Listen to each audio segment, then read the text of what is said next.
I think this makes you coming on to the Robin Zander show in various permutations more than anyone else ever has, or at least on par. This is now 2 episodes This in a is year. 2 episodes in a year. I feel very special. Yeah.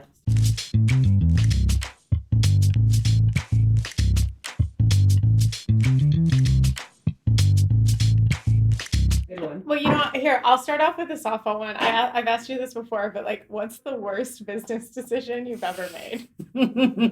Yeah, you asked me that a couple minutes ago. I mean, the first immediate response is, of course, starting up a restaurant with no restaurant experience on 3 weeks' notice. Like, it's as crazy as it sounds, and then some.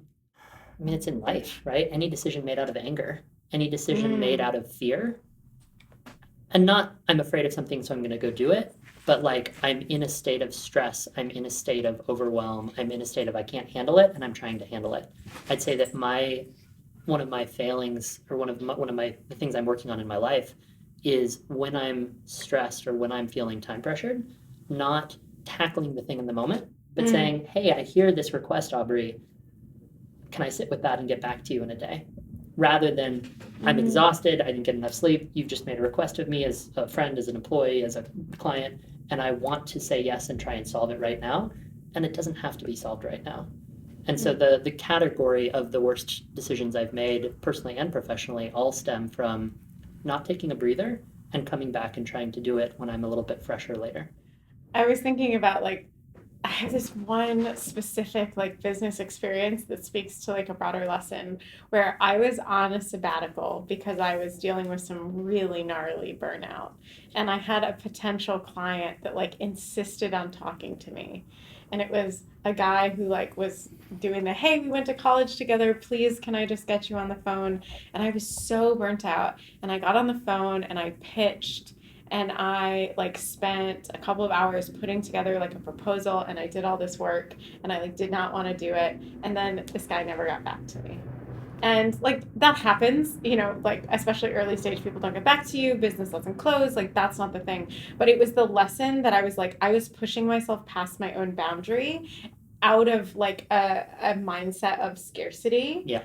And then, 100%. of course, it's like I almost manifested that outcome of like this being a really disappointing not. So I think it's similar thing. where you don't. So that for me was a lesson that I was like, oh, and that's now the same way where I'm like, I'm going to hustle for business. I want to be on time and really professional. But like at the end of the day, if something slips by 24 hours, like it's okay. Like everyone being well and being able to move at the pace of whatever's needed is so much more important. So much more. What's one of your favorite memories of bridging understanding across differences? Oh, I have a great story for this. This is so spicy. I definitely shouldn't be talking about this on camera. I deal with a lot of like conflict at work, and a lot of what my job is to both try to protect the person who's more marginalized while still trying to like get people to see each other's perspective, which can be a very delicate dance. There was this example where I was consulting with a company and they were needing me to do some coaching with two managers. There was one manager who was black and one manager who was white. And this was a particular issue around race. And the challenge was that the white manager kept using a word that was not appropriate. I'm not going to say it for reasons of we don't need to go there, but basically I had to sit down with each individual and be like, what's going on? What are you experiencing? And it turned out that the problem was that the white individual so wanted to be inclusive to the black manager that they had started studying very old-timey speeches and writings from the civil rights movement, and so we're using very outdated anachronistic language. And so this person was doing something that was actually super harmful and offensive, but it was coming from a place of actually trying, but very inelegantly doing a thing that we might otherwise recommend. And so that was a really interesting moment for me, that it taught me that like we need to take all conflict as if there is a possibility of repair, because when I initially approached that situation, I was like, this is a termination situation, like this was not that. And we ended up, after having a series of conversations that were facilitated between the individuals, they actually became quite close, and it was actually not just a repair, but actually a relationship building moment. But what I learned from that was I came in with a very specific, like, this person is being harmful, therefore we need to take these actions point of view. And had I not sort of been forced to slow down by the situation, it would have been a bridge sort of burning situation rather than a bridge building situation. I had a bunch of examples come to mind, but I think the one that is like most apropos here, in the first 2 weeks of starting up Robin's Cafe, I was dead set on this idea of creating the digital representation of our brick and mortar coffee shop. This was in the Mission District in San Francisco in 2016. It was the early days of Slack. So everyone, my first 4 employees, download this app on your phone. We're going to have a digital infrastructure where we can communicate. If you need to take a day off, if you need support, this is where you come to talk to the team. First employee pulled out an iPhone that was so cracked he couldn't touch the screen. The second pulled out a 1998 hipper than hip shiny pink Razor, if you remember the Razor. And the third didn't have a phone at all. A millennial living in the Mission in 2016 did not have a smartphone. And it was such a, just bat to the head, like such a, I don't mean to use a violent metaphor, but like such a moment of all of my preconceptions as to what it actually means to build this business with the kind of people who want to show up and be baristas in this business have to be fundamentally turned on its head, have to be turned sideways, because I can't build this business with the people who want to work in this business using the tools that are actually relevant to Silicon Valley technology or to my, privilege of course I've had an iPhone since whatever, a long time. That moment of, holy shit, this is going to be different than I realized, informed everything that came after at Robin's Cafe. What was a powerful moment of recognizing universal truth? Okay. Sophomore year of high school, I lived abroad in Monteverde, Costa Rica. And at the time, I really defined my life as a runner. And so every evening, I would go and run through the cloud forest. I'd sneak. The cloud forest closes at sunset. So you sneak past the guards to get into the park, into the La Zodova. And I was 13, right, or 14. And I would go for like a 7-mile run through the middle of the nowhere jungle. On muddy trails and like wooden slatted, little walkways. And I remember one day I had forgotten to bring a headlamp. So I was running in the pretty much complete darkness on trails that lead to God knows where. This is a many hundreds of miles of rainforest kind of space. And I'm on a raised platform a couple of feet off the ground. And I paused in my run, and down below me, there's these glowing mushrooms. And all around me, pitch black at this point, there's just the sounds of the jungle.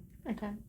And there was a moment of, I could trip and fall and hit my head and end up down in the marsh, down in the forest right below me with the mushrooms and die. And the forest just wouldn't care. I would just be subsumed. I'm this 13-year-old kid living by myself in the middle of the forest, right? Like going to high school in a mixed language, right? Mostly a Spanish-speaking high school. The forest wouldn't care, and the world would just keep going on. And like, as much as I'm alive in this moment, it's a hair's breadth away from no longer being alive and that not mattering at all. And there was some real profound like peace to, I don't matter, and that my body will just like decompose and would never be found. It's the middle of the jungle. Like, who knows where I am in this moment? And I've just always carried that image of the dark jungle surrounded by jungle noises and the mushrooms down below me, 13-year-old kid running along and just being like, oh, I guess my life really is this ephemeral. I'll tell a little bit of a slightly different story. There's a principle that comes up for me, which is this constant, why not both? Like, both things are true, and these two conflicting truths exist at the same time. And I think that is like the truth that my work constantly teaches. When you're doing sort of equity work, it's constantly about like two things are right and you still have to like make it work. Yeah. But going back to like, yeah, there's that. And then I think there's the just like I've had these moments where in my head I'm like, I can just power through this. I can just power through this. And I've just had a couple of moments, whether it was burnout or whether it was like trauma happening, where I just literally did not have the capacity to like muscle through it Mhm. anymore. And so I think that's the other universal truth is what I hope that I've gotten out of that is like I don't push people. I trust them on their limits. I try to be someone who encourages those boundaries and things like that because this knowledge that like everyone has their limits or capacities and you don't know anything about why those capacities exist. Like but you can assume, you know, I know my own story at least that like I don't know other people's and how do I try to tread gently and compassionately in that? I don't know. That's another thing I've been pondering lately. What's your favorite dessert? I really only eat one thing for dessert, and that's mint ice cream. I mean, I'll eat anything made of sugar, but dark chocolate covered sea salt caramels are like the pinnacle of the candy mountain. Like, anyway, there's a meme on the internet about Candy Mountain, isn't there? At the top of it is these caramels. My mother always has them in like a jar. And Oh, that's so anyway, dangerous. yeah. Oh, I saw them last week and I ate like 9 a day. It was not healthy. But yeah, that's what I would have for dessert, caramel all day.